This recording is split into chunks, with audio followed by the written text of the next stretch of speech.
I was going to do a podcast on a series of questions, but I got so many questions on the same topic that I think I'm just going to do a single response here, and we'll do an Ask Me Anything podcast next time. The question I've now received in many forms goes something like this. Why is it that you never criticize Israel? Why is it that you never criticize Judaism? Why is it that you always take the side of the Israelis over that of the Palestinians? Now, this is an incredibly boring and depressing question, for a variety of reasons. The first is that I have criticized Israel and Judaism. What seems to upset many people is I've kept some sense of proportion. There are something like 15 million Jews on earth at this moment. There are 100 times as many Muslims. I've debated rabbis who, when I assume that they believe in a God who can hear our prayers, they stop me mid-sentence and say, "Why would you think I believe in a God who can hear prayers?" So there are rabbis, conservative rabbis, who believe in a God so elastic as to exclude every concrete claim about him, and therefore nearly every concrete demand upon human behavior. And there are millions of Jews, literally millions among the few million who exist, for whom Judaism is very important, and yet they are atheists. They don't believe in God at all. This is actually a position you can hold within Judaism, but it's a total non sequitur in Islam or Christianity. So when we're talking about the consequences of irrational beliefs based on Scripture, the Jews are the least of the least offenders. But I have said many critical things about Judaism. Let me remind you that parts of the Hebrew Bible, books like Leviticus and Exodus and Deuteronomy, are the most repellent, the most sickeningly unethical documents to be found in any religion. They're worse than the Quran. They're worse than any part of the New Testament. But the truth is, most Jews recognize this and don't take these texts seriously. It's simply a fact that most Jews and most Israelis are not guided by Scripture, and that's a very good thing. Of course, there are some who are. There are religious extremists among Jews. Now, I consider these people to be truly dangerous, and their religious beliefs are as divisive and as unwarranted as the beliefs of devout Muslims. But there are far fewer such people. For those of you who worry that I never say anything critical about Israel, my position on Israel is somewhat paradoxical. There are questions about which I'm genuinely undecided. And there's something in my position, I think, to offend everyone. So, acknowledging how reckless it is to say anything on this topic, I'm nevertheless going to think out loud about it for a few minutes. I don't think Israel should exist as a Jewish state. I think it is obscene, irrational, and unjustifiable to have a state organized around a religion. So I don't celebrate the idea that there's a Jewish homeland in the Middle East. And I certainly don't support any Jewish claims to real estate based on the Bible. Though I just said that I don't think Israel should exist as a Jewish state, the justification for such a state is rather easy to find. We need look no further than the fact that the rest of the world has shown itself eager to murder the Jews at almost every opportunity. So if there were going to be a state organized around protecting the members of a single religion, it certainly should be a Jewish state. Now, friends of Israel might consider this a rather tepid defense, but it's the strongest one I've got. I think the idea of a religious state is ultimately untenable. Needless to say, in defending its territory as a Jewish state, the Israeli government and Israelis themselves have had to do terrible things. They have, as they are now, fought wars against the Palestinians that have caused massive losses of innocent life. More civilians have been killed in Gaza in the last few weeks than militants. Now, that's not a surprise, given that Gaza is one of the most densely populated places on earth. Occupying it, fighting wars in it, is guaranteed to get women and children and other non-combatants killed. And there's probably little question over the course of fighting multiple wars that the Israelis have done things that amount to war crimes. They have been brutalized by this process, that is, made brutal by it. But that is largely due to the character of their enemies. Whatever terrible things the Israelis have done, it is also true to say that they have used more restraint in their fighting against the Palestinians than we, the Americans and the Europeans, have used in any of our wars.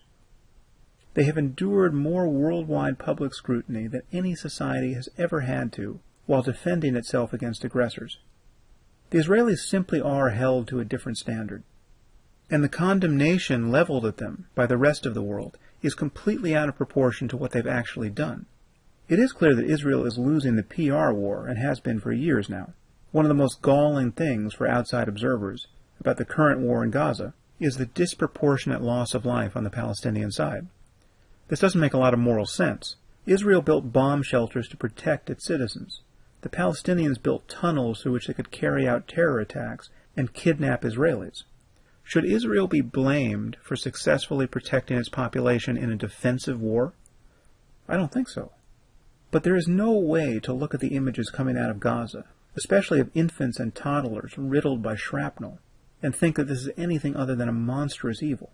Insofar as the Israelis are the agents of this evil, it seems impossible to support them.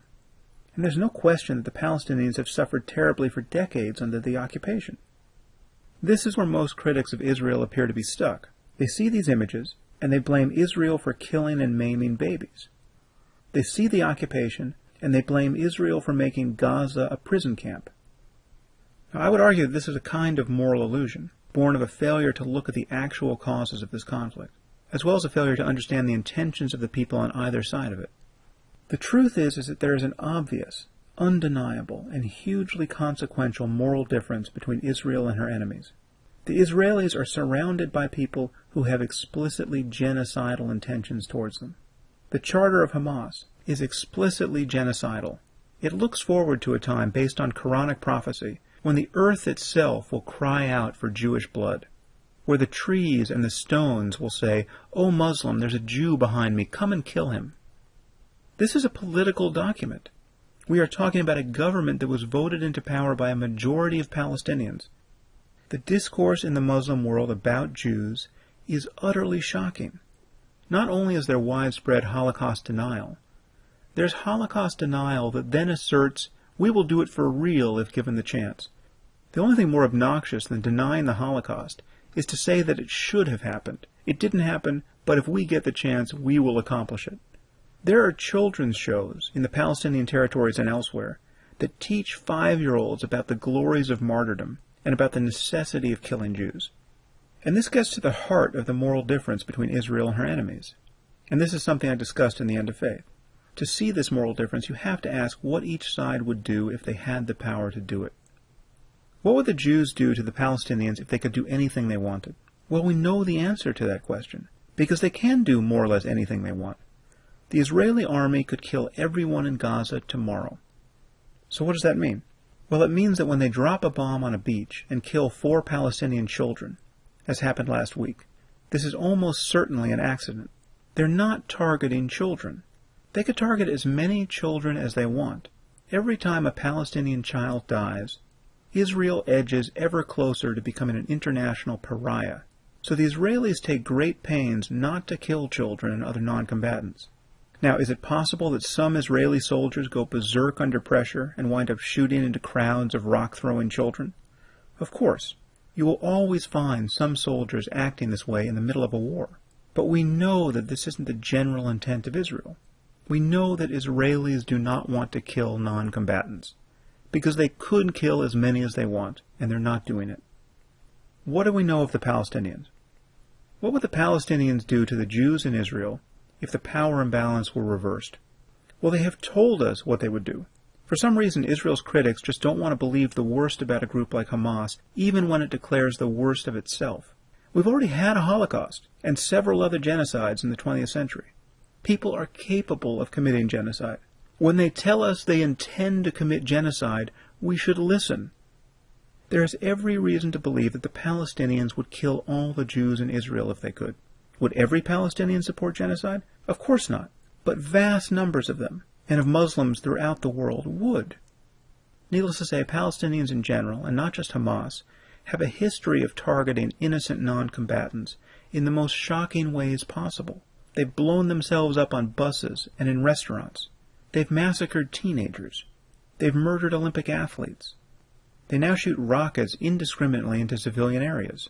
And again, the charter of their government in Gaza explicitly tells us that they want to annihilate the Jews, not just in Israel, but everywhere.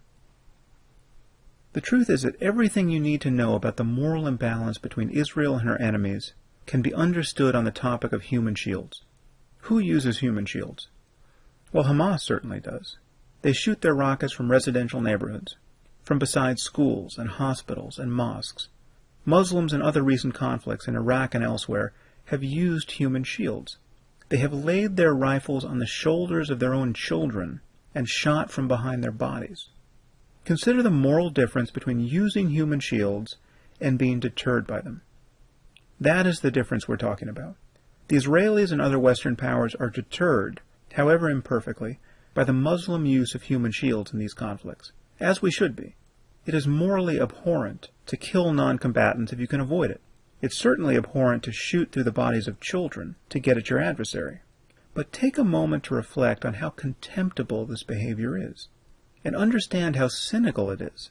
The Muslims are acting on the assumption, the knowledge in fact, that the infidels with whom they fight, the very people whom their religion does nothing but vilify, will be deterred by their use of Muslim human shields.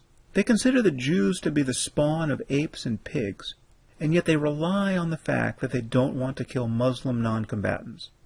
Now imagine reversing the roles here. Imagine how fatuous, indeed how comical it would be, for the Israelis to attempt to use human shields to deter the Palestinians. Some claim that they have already done this. There are reports that Israeli soldiers have occasionally put Palestinian civilians in front of them as they've advanced into dangerous areas. That's not the use of human shields we're talking about. It's egregious behavior. No doubt it constitutes a war crime. But imagine the Israelis holding up their own women and children as human shields. Of course that would be ridiculous. The Palestinians are trying to kill everyone. Killing women and children is part of the plan. Reversing the roles here produces a grotesque Monty Python skit. If you're going to talk about the conflict in the Middle East, you have to acknowledge this difference. I don't think there's any ethical disparity to be found anywhere that is more shocking or consequential than this. And the truth is, this isn't even the worst that jihadists do. Hamas is practically a moderate organization compared to other jihadist groups. There are Muslims who have blown themselves up in crowds of children, again, Muslim children, just to get at the American soldiers who were handing out candy to them. They have committed suicide bombings only to send another bomber to the hospital to await the casualties, where they then blow up all the injured, along with the doctors and the nurses trying to save their lives. Every day that you read about an Israeli rocket gone astray, or Israeli soldiers beating up an innocent teenager, you could have read about ISIS in Iraq crucifying people on the side of the road, Christians and Muslims.